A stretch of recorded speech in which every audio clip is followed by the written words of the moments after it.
Hello, everyone, and welcome to the Don't Risk It podcast presented by VFIS Client Risk Solutions. This program focuses on the exposures our clients frequently encounter and discusses some potential solutions to help reduce these exposures.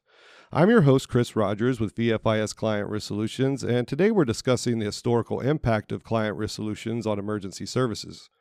I want to welcome Randy Hess to the program.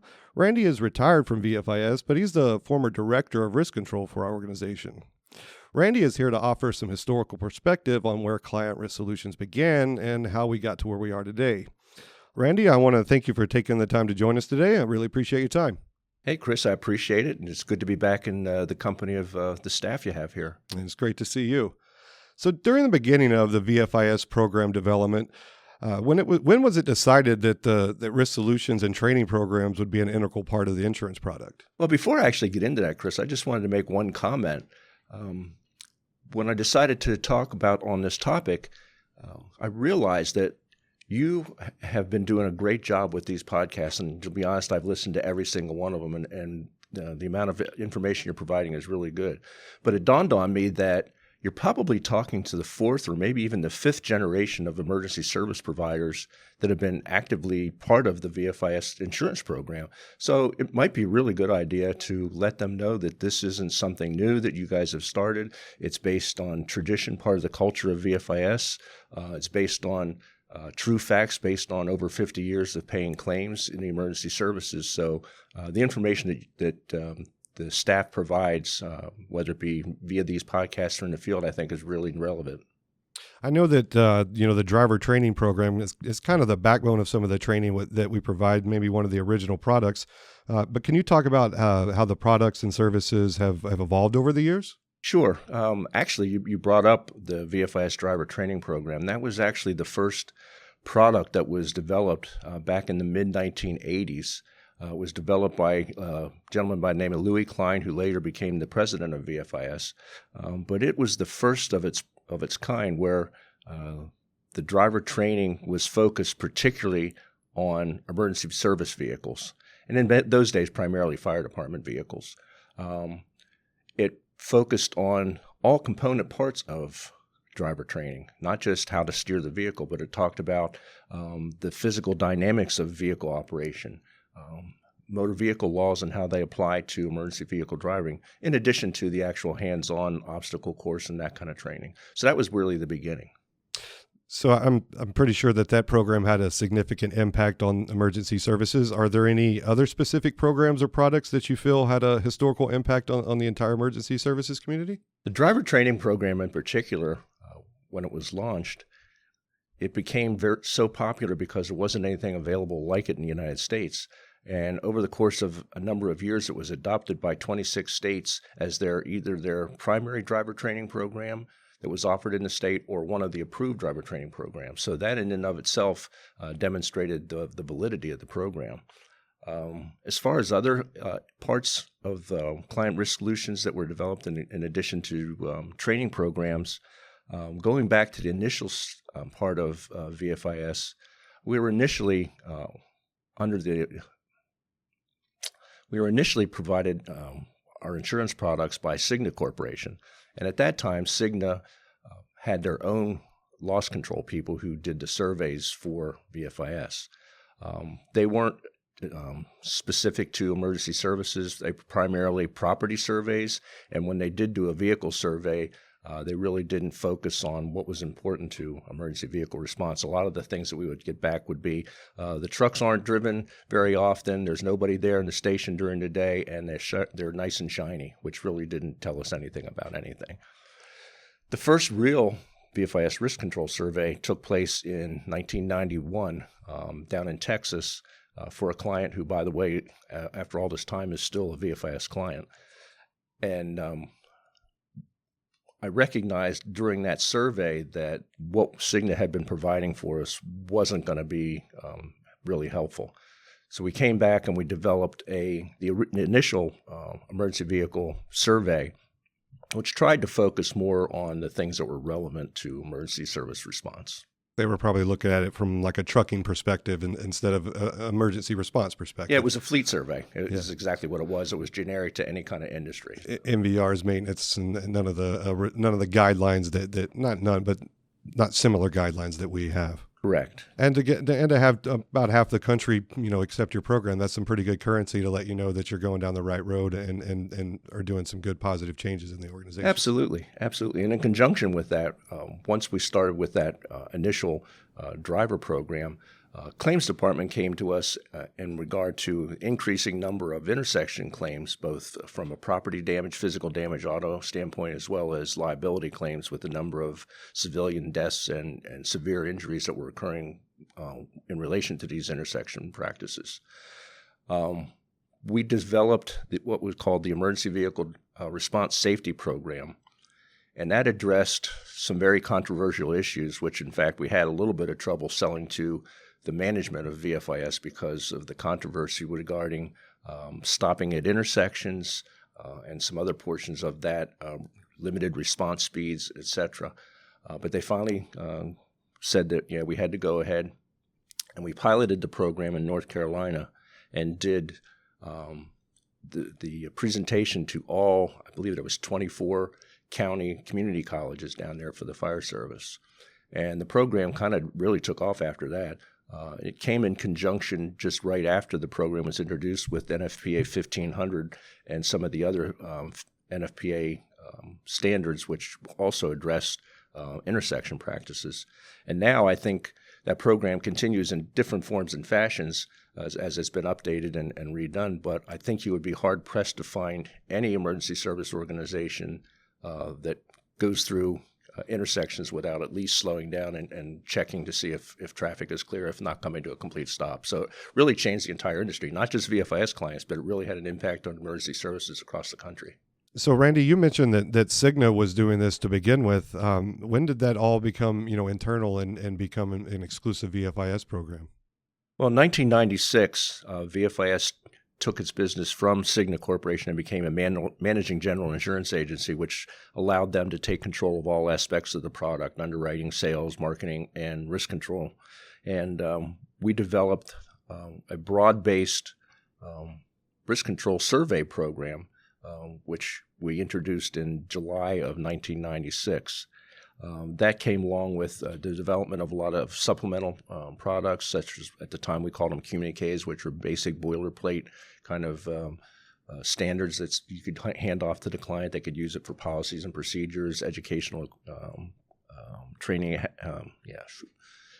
They could be used as training aids. So it was pretty comprehensive at the time. And as I mentioned before, when the programs were developed, they were very specific to the emergency services.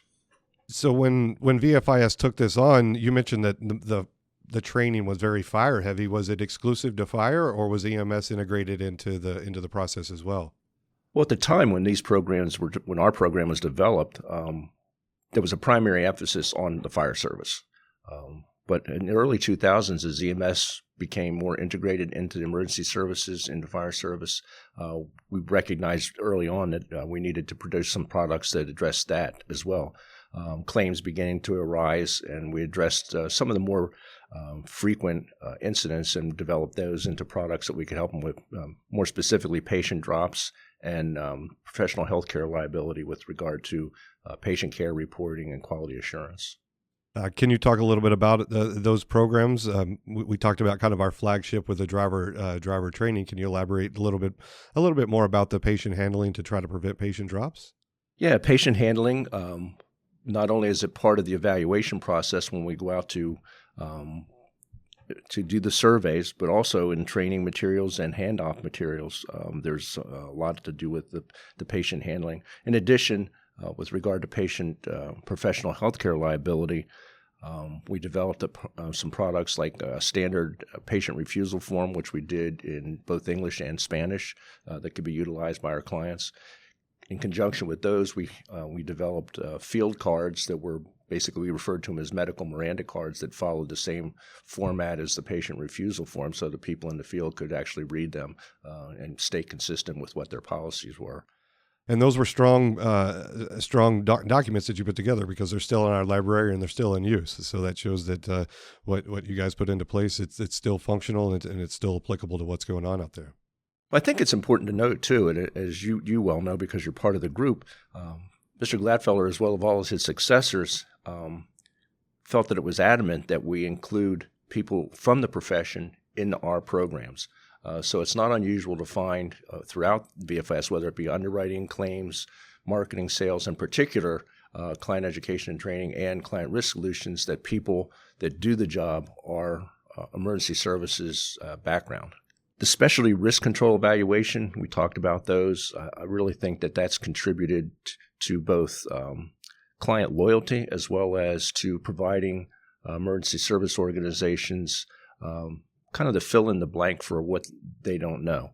And when I say they don't know, a lot of times, particularly in volunteer fire services, the person who becomes the fire chief is the person who's been most active with fighting fires. They may not be the most knowledgeable person with regard to management issues, and that's where client risk solution can come in and lead them in a direction that says, hey, from a management perspective, you're a little weak here. We can provide you with this service here that could make you a little stronger. And it also gives a face to the organization that so we're not just a name that's faceless, up here in York, Pennsylvania, that we go out and we can put a face to the organization and put a personal touch on it, so we can develop a relationship. Absolutely, and I think you'd be hard pressed to find another department within the VFS organization that makes more one-on-one client contacts than Client Risk Solutions.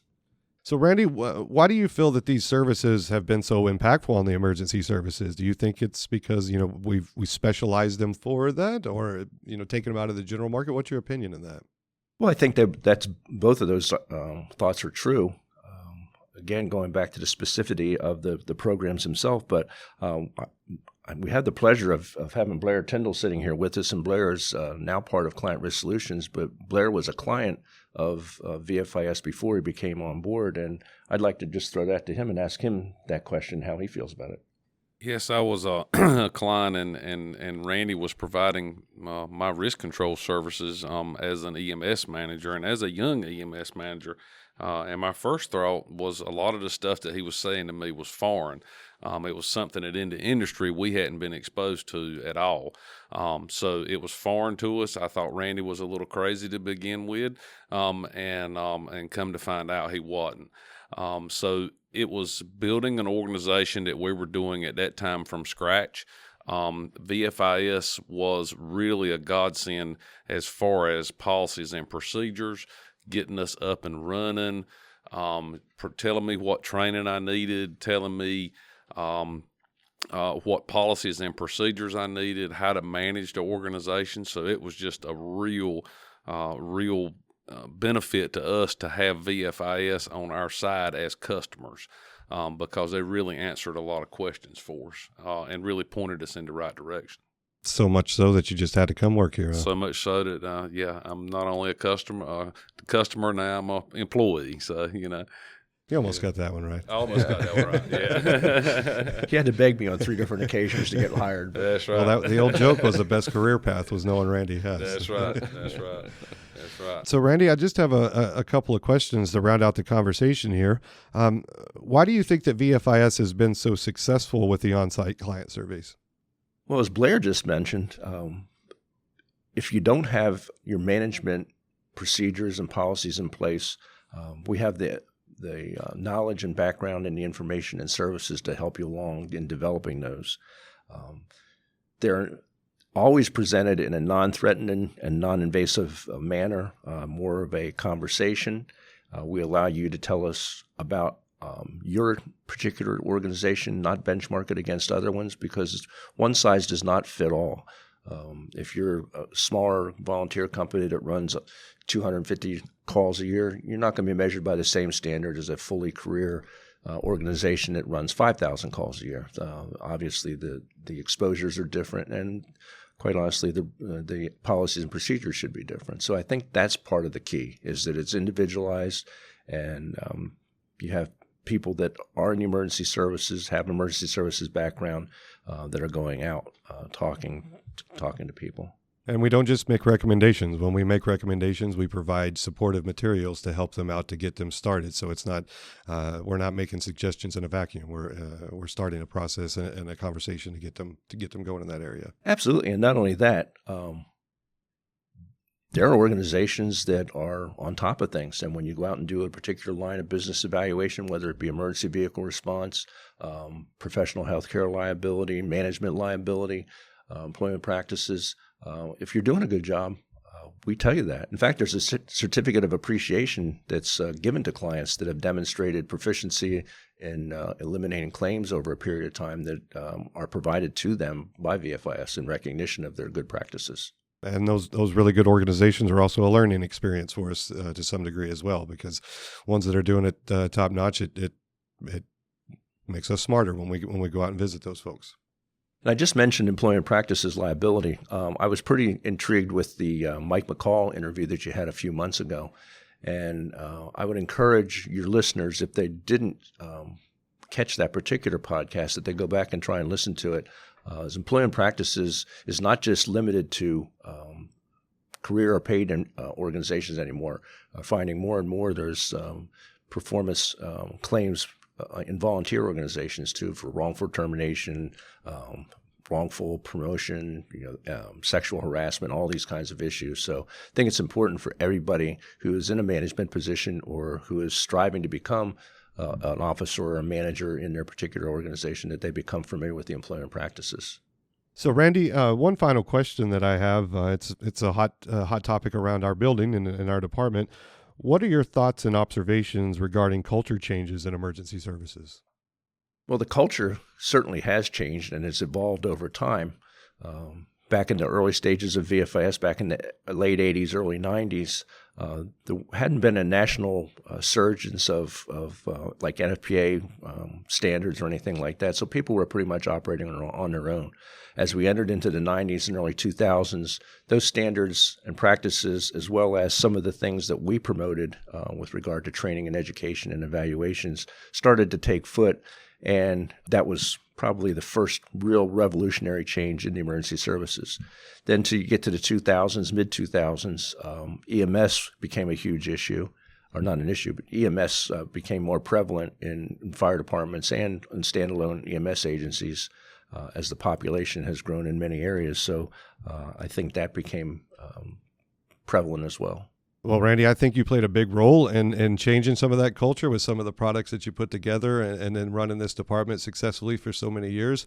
It's really great to see you again. It was a pleasure having you on, and it's always a pleasure to talk with you. So thank you for joining us. Well, thank you, Chris. And this has always been a team effort. It's never been about any individual, and it continues to be that way. The staff and management of Client Risk Solutions now, I think, carry on the tradition quite well and are evolving. And these podcasts are just one part of that evolution. I think that's successful. So hopefully this fifth and sixth generation will gain some benefit from what you're telling them, and maybe now have a little bit more understanding of this has been part of the culture forever. Well, thank you for the kind words, and thank you again for joining us. And I want to thank you for listening to the program today and for your interest in VFIS safety resources. I want to thank our guest, Randy Hess, once again for his time and information. Please consider subscribing to our program to stay up to date on new content releases. Also, if you like what you've heard, please consider leaving a review below. For more information about the many resources available from VFIS, please visit VFIS.com. And to submit ideas for future discussions, please reach out by email at VFIS Risk Control at VFIS.com. Thanks, everyone, and have a great day.